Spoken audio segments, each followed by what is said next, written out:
अस्सलामुअलैकुम, मैं हूं सिकंदर अली और आज हम पढ़ने जा रहे हैं चैप्टर नंबर 7 जो कि हमारा आज लास्ट पार्ट है। पहले पार्ट में और सेकंड पार्ट मैंने अपलोड कर दिए, किसी ने नहीं देखे तो जाके देख लें।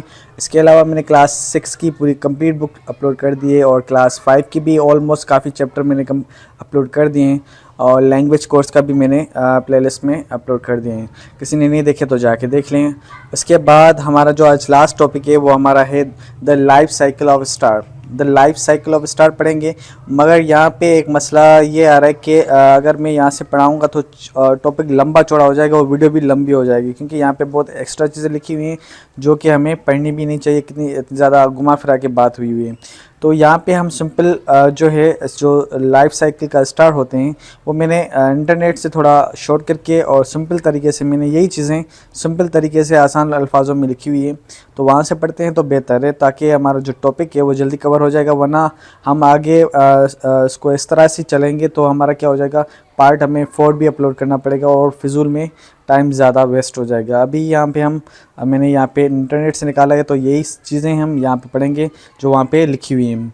अब ये कह रहा है कि the life cycle of star क्या होता है और सन के बारे में पहले ये पढ़ते हैं। स्टार्स आर बॉर्न, स्टार क्या होते हैं, पैदा होते हैं। लिव एंड डाई, और क्या होते हैं, मरते भी हैं और जीते भी हैं। जैसे कि हम लिविंग थिंग्स जो होती है हमारा, जैसे हम जानदार हैं, हम पैदा भी होते हैं और मर जाते हैं। इस तरह से अपने टाइम स्पेंड के साथ अपना टाइम गुजारते हैं और उसके अलावा मर जाते हैं।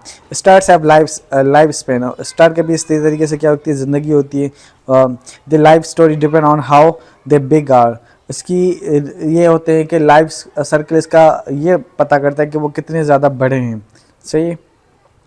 अब हम आते हैं यहाँ पे, सबसे पहले हम क्या करते हैं, आर्ट सन इज़ स्टार। ये याद रखें, ये ज़्यादा एमसीक्यूज़ आता है कि सन क्या है, हमारा स्टार है। सन हमसे हम पूछते हैं कि भाई क्या है। ये सवाल काफ़ी मरतबा है, ये दोबारा मैं पहले भी बता चुका हूँ और अभी भी मैं दोबारा बता रहा हूँ कि सन क्या होता है, स्टार होता है। It is about the half way through this life being around 4.5 billion years old. अब ये लाइफ बता रहा है सन की कि इतने साल पुराना सन है, और इसके अलावा ये बता रहा है कि इसकी आधी ज़िंदगी क्या हो गई है, ख़त्म हो गई है।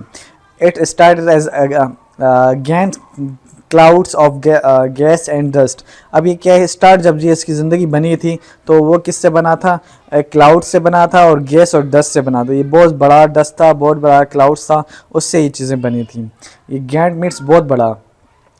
अब स्टार्ट किस तरह से जो होते हैं बनना, स्टार्ट कैसे स्टार्ट होते हैं, पहले क्या होता है, बेबी स्टार्स होते हैं। बेबी स्टार मतलब कि बच्चा होता है, जैसे स्टार्स का उसको हम प्रो स्टार्स भी कहते हैं। दो नाम है उसको कहते हैं। यहाँ पे हम अगर हम देखें हमारे चैप्टर में तो ये यहाँ से स्टार्ट होता है प्रो स्टार्ट की।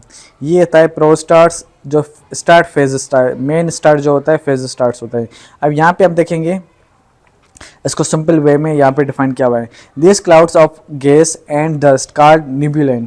अब इनको न्यूबुलाe कहते हैं। जो क्लाउड्स जो होते हैं प्रो स्टार्स में और उसकी गैस होती है, वो डस्ट होते हैं, बनना स्टार्ट होते हैं, उसको हम क्या कहते हैं, न्यूबुलाe कहते हैं। Get pulled together and by gravity, gravity की वजह से वो क्या होते हैं, दोनों क्या हो जाते हैं, गैदर हो जाते हैं, एक साथ हो जाते हैं। एज द सीक्वेंस के हिसाब से। They get hot and form a pro star, और वो फिर गर्म होते हैं, फिर क्या होते हैं, एक स्टार की पैदाश मतलब कि स्टार बनना स्टार्ट होता है। इसके बाद आता है दूसरा main sequence. Main sequence adult start होता है, जैसे हम लड़का बड़ा होता है, जवान होता है, एडल्ट होता है, वैसे हमारा मेन सीक्वेंस से क्या होता है, एडल्ट स्टार्ट होता है। Once pro stars gets hot enough, जब वो बहुत ज़्यादा गर्म हो जाता है, काफ़ी गर्म होता है, it's starting turning hydrogen into helium. तो वो क्या होता है, हाइड्रोजन जो होता है वो हीलियम में कन्वर्ट हो जाती है। इन इट्स कोर की जो होती है बाउंड्री होती है कोर में, वो क्या होती है, कन्वर्ट होना चाहिए। This process called nuclear fusion, इस प्रोसेस को हम न्यूक्लियर फ्यूजन कहते हैं। मेक्स द स्टार्स शाइन, वो क्या होता है, स्टार को चमकता हुआ बनाता है, स्टार्स चमकता हुआ नज़र आता है हमें। Our sun is currently in this main sequence phase, जो हमारा सूरज होता है वो चमकीला नज़र आ रहा है, वो इसी फेस में है, इसलिए हमें क्या है, चमकीला नज़र आ रहा है, क्योंकि उसकी क्या हीलियम्स जो होता है, हाइड्रोजन होती है, वो कोर में क्या हो रहा है, जल रही है, जो हमें नज़र आ रही थी सीक्वेंस में। Main sequence phase it will hear for long time, और ये जो होता है वो काफ़ी देर तक होता है, ये जो प्रोसेस होता है वो काफ़ी देर तक चलता रहता है, इसलिए सूरज के टाइम क्या है, काफ़ी टाइम तक ये इस तरीके से चल रहा है।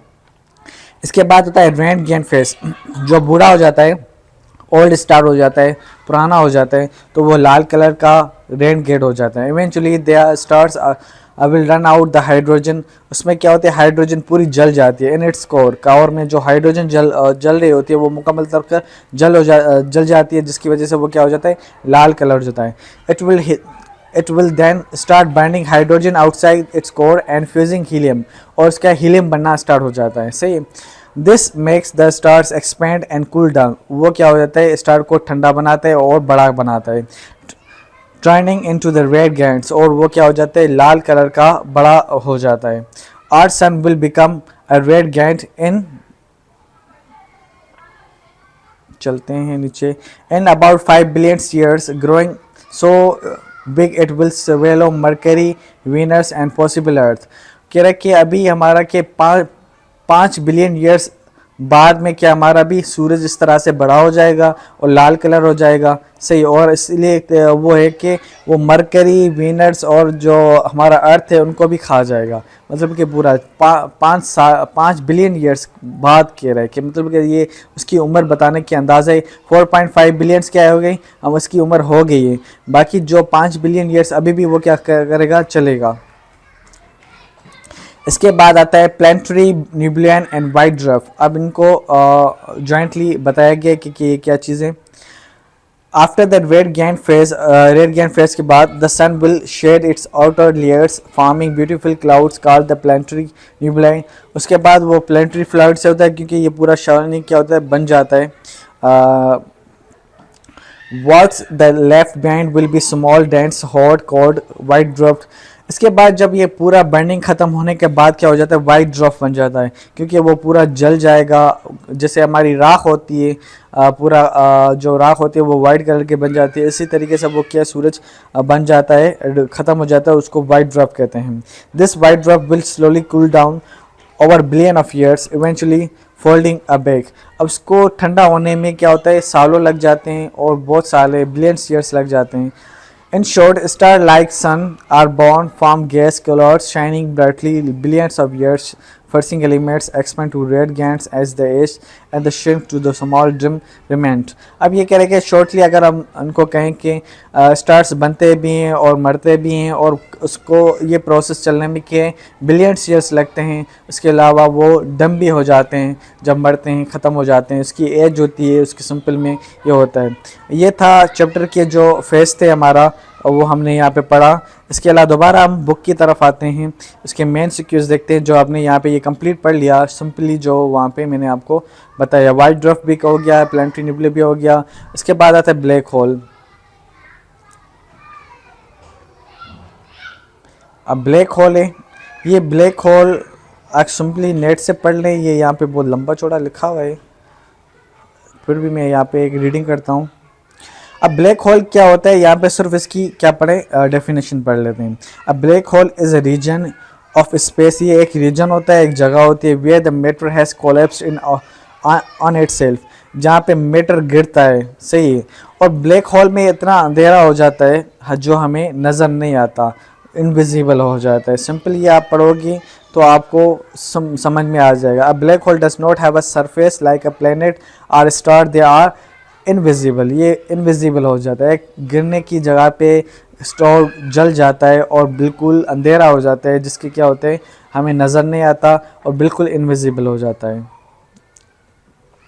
नीचे चलते हैं, अब पढ़ते हैं कॉन्स्टेलेशन। कॉन्स्टेलेशन क्या होता है? Constellation is a group of star in the sky that then view from earth create an outline of the some recognized shape patterns. Modern constellation mostly named of the mythological themes such as gods, legends. अब ये simple ये कह रहा है कि भाई जो constellation क्या होता है ग्रुप ऑफ स्टार्स होते हैं, और हर स्टार्स के अपने शेप्स होते हैं, पैटर्न होते हैं। और पुराने ज़माने में क्या होता था, मैथोलॉजी कहते हैं कि उनको खुदा मानते थे। जैसे हम हिंदूज़ में वगैरह, हिंदू वगैरह होते, कल्चर वगैरह हिंदू के होते हैं, उनके अलग अलग मज़हब में, अलग अलग कल्चर में क्या करते हैं, तारों को, सितारों को खुदा मानते हैं, सूरज को। तो इस हिसाब से कि हर हिसाब से उनको थीम दिए हुए हैं, उनके नाम दिए हुए हैं। गॉड्स है, लेजेंडरी हीरोज़ हैं, क्रिएचर्स हैं, स्ट्रक्चर्स हैं, उनको देखते हैं, उनको क्या है, अपने हिसाब से खुदा मानते हैं, कोई नाम देते हैं, कोई चीज़ें होती हैं, उसको हम कॉन्स्टलेशन कहते हैं। सही है, मगर क्या होता है, ये ग्रुप्स होते हैं स्टारों का, जो हमें आसमानों में नज़र आ रहे होते हैं, जो ज़्यादा चमकीले होते हैं, देखते हैं, उनके नाम दिए होते हैं, अपने पैटर्न्स के हिसाब से उनके नाम दिए होते हैं। इसके बाद जैसे यहाँ पे कॉमन नाम नेम है भाई, ईगल है, हंटर है, बिग डॉग है, ट्विंस है, लोइन है, हंटर है, से कॉन्स्टलेशन अल्ट्रियर है, एक्चुअर है, साइरस है। साइरस वो होता है जो सबसे ज़्यादा चमकीला स्टार्स होते हैं, जिसको बिग डॉग भी कहते हैं, या बहुत ज़्यादा चमकता हुआ तारा जो होता है उसको साइरस कहते हैं। याद रखें, ये सवाल आता है। तो यह अपने अपने नाम होते हैं, अपने अपने क्या होते हैं, कॉन्स्टलेशंस होते हैं। उनका ग्रुप जो होता है साइरस, जो बहुत ज़्यादा चमकीले होते हैं। अब यहाँ पे देखो अलग अलग नेम्स दिए हुए हैं। अब आते हैं सेफ्टी मेथड पे। व्हेन ऑब्जर्विंग द सन, सन को मतलब कि ऑब्जर्व करने से क्या होता है, हमारी आंखें भी नज़र कमज़ोर हो सकती है, इसलिए हमें क्या हो चाहिए, हमें ग्लासेस पहनने चाहिए, या तो बिनक्यूलर वगैरह जो दूरबीनी होती है वो यूज़ करनी चाहिए, ताकि हमारे क्या आंखें प्रोटेक्ट रहे। हम इस तरह से हम डायरेक्टली सूरज को देखेंगे तो हमारी आंखें फॉरएवर के लिए, हमेशा के लिए डैमेज हो सकती है, और हमारे लेंसेज जो होते हैं वो ख़राब हो सकते हैं, हमारा नज़र कम हो सकता है, और हमारी जो आँखों का जो होता है लेंस वो है वो ख़राब हो सकता है। तो यहाँ पे सेफ्टी मेथड है, इस तरह से हम डायरेक्टली हम क्या करते हैं, सूरज को नहीं देखते हैं। तो ये लास्ट चैप्टर था हमारी 7th क्लास का, और हमने आज यहाँ पे पढ़ा। ये हमें 7th क्लास की बुक ख़त्म होती है। इसके बाद हम क्लास 5 की स्टार्ट करेंगे, और इसके अलावा हम क्लास 8 की भी स्टार्ट करेंगे इंशाल्लाह। तब तक के लिए अल्लाह हाफिज़।